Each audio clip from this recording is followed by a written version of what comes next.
ఏలూరు జిల్లా జంగారెడ్డిగూడెంలో భారీ భూ కుంభకోణాన్ని పోలీసులు బట్టబయలు చేశారు.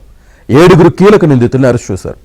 నకిలీ వీలునామాతో 625 గజాల స్థలాన్ని అక్రమంగా దక్కించుకునేందుకు కుట్ర పన్నినట్టు పోలీసులు తెలిపారు.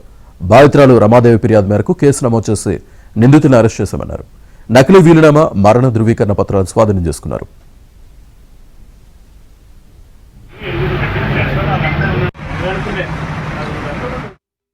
రమాదేవి అని పెటిషనర్ పేరు మీద ఒక 600 yards హౌసింగ్ సైట్ జంగారెడ్డిగూడెం ఉంది.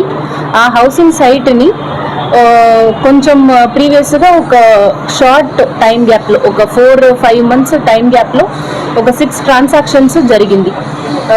అవన్నీ ఫేక్ ట్రాన్సాక్షన్స్. ఎలా చేశారు అంటే ఒక ఫేక్ డెత్ సర్టిఫికేట్ ప్రిపేర్ చేసి, ఫేక్ వీల్నామా ప్రిపేర్ చేసి, ఈ ఒరిజినల్ ల్యాండ్ ఓనర్ చనిపోయారు, మేము వాళ్ళు రిలేటివ్ అని SRO ఆఫీస్లో రిజిస్టర్ చేసుకున్నారు. అలాంటి రిజిస్టర్ చేసి ఆ ప్రాపర్టీని 300 స్క్వేర్ యార్డ్స్గా పార్టీషన్ చేసి, ఇంకా ఒక ట్రాన్సాక్షన్ చేసి, అండ్ లాస్ట్గా ఒక 6 transactions అలాంటి 600 స్క్వేర్ యార్డ్స్లో జరిగింది.